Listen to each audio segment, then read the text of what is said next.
नमस्कार, जय हिंद साथियों।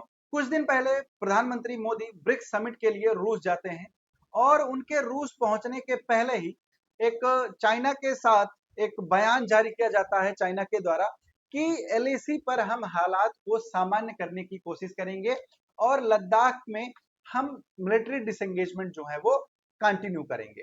तो अब क्या है, लद्दाख से मिलिट्रीज जो है वो भारत सेना और चाइना सेना दोनों अपनी अपनी मिलिट्रीज का डिसएंगेजमेंट कर रही हैं। पूरा मैटर क्या है इस वीडियो में समझते हैं। वीडियो को लास्ट तक देखिएगा और जो लोग चैनल पे नए हैं वो एक बार सब्सक्राइब कर लीजिएगा। देखिए, होता क्या है कि ब्रिक्स समिट में मोदी और जिनपिंग, है ना, ये जो आप नैनो से नैन लड़ते हुए देख रहे हैं, तो मोदी और जिनपिंग क्या है, लगभग 5 साल के बाद एक बायलैटरल मीटिंग करते हैं और इसमें पुतिन का बहुत बड़ा योगदान होता है इन दोनों नेताओं को आपस में मिलाने में। ठीक है, तो बायलैटरल मीटिंग जो है वो लगभग 5 साल के बाद होती है मोदी और जिनपिंग की। और इसके पहले ही चाइना ने एक बयान दिया था कि वो लद्दाख से मिलिट्री डिसएंगेजमेंट करेंगे, है ना। तो अब क्या हुआ, 25 अक्टूबर से जो इन्होंने बोला था, तो 25 अक्टूबर से सेनाएं जो है वो बॉर्डर से पीछे हटना शुरू कर दी हैं। इसमें दो पॉइंट हैं बहुत ही इंपॉर्टेंट, एक है डेमचोक पॉइंट और एक है देपसांग। ठीक है, ये दोनों लद्दाख में आते हैं। डेमचोक और देपसांग जो पॉइंट्स हैं, यहाँ पर एक तरह से चाइना की सेना थोड़ा आगे आ गई थी और भारत जो है वो अपने क्षेत्र पर पेट्रोलिंग नहीं कर पा रहा था। अब ऐसे में ये यहाँ पर आप देखेंगे तो ये देपसोंग है और ये डेमचौक है ना। और अगर आप देखें तो ये क्या है, ये बॉर्डर है जो इंडिया और चाइना के बीच में है ना। ये क्या है, बॉर्डर है ना, भारत का। तो यहाँ पर अब पेट्रोलिंग, यहाँ पर क्या था, दो पॉइंट्स पर पेट्रोलिंग इंडिया की नहीं हो पा रही थी, लेकिन अब क्या होगा, अब यहाँ पर ये पेट्रोलिंग कर पाएंगे क्योंकि चाइना की सेना यहाँ से अब पीछे हट रही है, जो नए इनके समझौते हुए हैं उसके तहत। तो यहाँ पर अगर आप देखें तो हमारे पास जो पेट्रोलिंग पॉइंट हैं या फिर पेट्रोलिंग एग्रीमेंट है वो कौन कौन से हैं। दौलत बेग ओल्डी का है, गलवान घाटी का है, हॉट स्प्रिंग का है, डेमचौक का है, पेंगोंग का है और देपसोंग का है। यहाँ पर ये हमारे पास इतने पॉइंट्स हैं। अब देखिए, 2022 में सेनाएं कहां कहां से हट गई थी। दौलत बेग ओल्डी से हट गई, गलवान से हट गई, पेगोंग से हट गई और हॉट स्प्रिंग से हट गई। अब बचा क्या था आपके पास, देपसोंग बचा था और डेमचौक बचा था। तो देपसोंग और डेमचौक से 2024, है ना, 2024 25 अक्टूबर, कब से, 25 अक्टूबर से सेना का डिसएंगेजमेंट होना शुरू हो गया है। अब अगर आप देखेंगे तो ये जो एरिया है डेपसोंग का और ये जो एरिया है डेमचौक का, इन दोनों एरिया पर भारत की जो सेना है वो अब पेट्रोलिंग करेगी, है ना। तो यहाँ पर अगर आप पेट्रोलिंग पॉइंट की बात करें तो 10, 11, 11A, 12 और 13, इस पर कौन पेट्रोलिंग करेगा, इंडिया की आर्मी करेगी।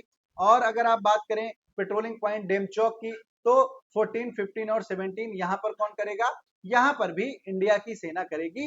लेकिन इसको क्या रखा गया है, अल्टरनेट रखा गया है, यानी कि पेट्रोलिंग जो है वो एक दिन भारत करेगा और एक दिन चाइना यहाँ पर करेगी। अगर आप बात करें तो जो समझौता हुआ था 1914 में, कब हुआ था, 1914 में एक मैकमोहन रेखा खींची गई थी भारत और चीन के बीच में। किसके बीच में, भारत और चीन के बीच में। लेकिन 1962 में एक युद्ध जो होता है भारत और चाइना का, और उसके बाद कुछ और अतिक्रमण जो होते हैं चाइना के द्वारा, तो लद्दाख का कुछ हिस्सा यहाँ पर आप देखेंगे तो ये जो हिस्सा है ये क्या है, ये अक्साई चीन हो जाता है। और जो ये आप डॉटेड लाइन देख रहे हैं ये क्या है, LAC हो जाती है, लाइन ऑफ एक्चुअल कंट्रोल। और 1993 में चाइना क्या बोलता है कि हम LAC को ही सीमा रेखा मानेंगे और तब से LAC को सीमा रेखा मानकर दोनों जो सेनाएं हैं वो आपस में यहाँ पर लगी हुई हैं आमने सामने, है ना। तो ये हो जाता है विवाद का मुख्य मुद्दा कि जो LAC है और जो मैकमोहन है, इन दोनों में कौन सी रेखा सीमा का निर्धारण करेगी। अगर आप बात करें 1914 की तो वो मैकमोहन रेखा करती है, लेकिन बात करें 1993 की तो वो LAC को चाइना अपना बॉर्डर मानता है। क्लियर। तो यहाँ पर अगर आप देखेंगे तो ईस्टर्न सेक्टर में अगर आप देखें तो यहाँ पर सिक्किम के साथ भी चाइना के विवाद है। अरुणाचल प्रदेश को के कुछ हिस्से को चाइना अपना बताता है। उसके बाद अगर आप वेस्टर्न सेक्टर में देखेंगे तो यहाँ पर जो हमारा ये सियाचिन ग्लेशियर है, सिर्फ इसको छोड़कर ये जो अक्साई चीन वाला एरिया है, ये क्या है, अक्साई चीन किसके पास हो गया है, चाइना के पास हो गया है। तो यहीं पर क्या है, लाइन ऑफ एक्चुअल कंट्रोल है। और ये जो एरिया है यहाँ पर, ये पीओके का एरिया है, लेकिन पाकिस्तान ने इसे चाइना को दे दिया है।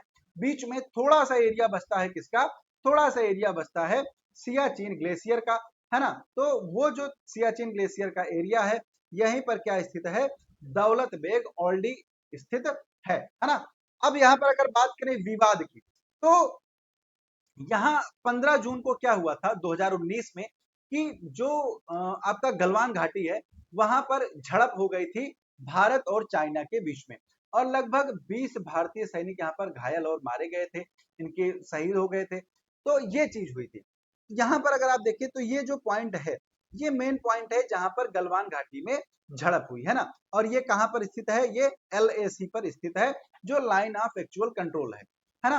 अगर आप यहाँ पर ये देख रहे होंगे तो ये सैटेलाइट इमेज है, यहाँ पर चीन के द्वारा बनाई गई सड़क आपको दिख रही होगी। यहाँ पर ITBP है, यानी कि इंडिया तिब्बत बॉर्डर पुलिस, ये यहाँ पर तैनात होते हैं, चाइना का बेस यहाँ पर है। तो यहाँ पर दोनों सेनाएं LAC के पास आमने सामने रहती हैं, ठीक है। चलिए, तो ये सारी चीजें हैं। बड़ा बड़ा विवाद कब होता है, तो 1967 में सिक्किम तिब्बत बॉर्डर को लेकर होता है।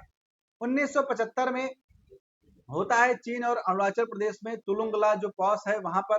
फिर उसके बाद 1987 में भारत के बीच तवांग में ये विवाद होता है। 2020 में गलवान घाटी में होता है, जिसमें 20 भारतीय सैनिक शहीद भी होते हैं। 2022 में अरुणाचल प्रदेश के कुछ हिस्से को क्या चाइना अपना बताता है, इसमें 6 जवान घायल भी होते हैं। तो ये सारे विवाद जो है, ये इंडिया और चाइना के बीच में होते हैं। लेकिन अब कहीं ना कहीं सीमा पर रिश्ते सुधरते हुए दिख रहे हैं, क्योंकि चाइना का एक बहुत बड़ा मार्केट क्या है, इंडिया है। तो अगर इंडिया का मार्केट खराब होता है, तो जो वो चाइना की इकोनॉमी पर सीधे सीधे क्या करेगा, इफेक्ट डालेगा। तो ऐसे में चाइना क्या सचमुच सुधरा हुआ कदम उठा रहा है, या फिर ये कोई चाल है, इसके लिए कमेंट करके जरूर बताइएगा। मिलते हैं आप लोगों से अगले सेशन में, तब तक के लिए आप सभी लोगों को प्यार भरा नमस्कार। जय हिंद, जय भारत।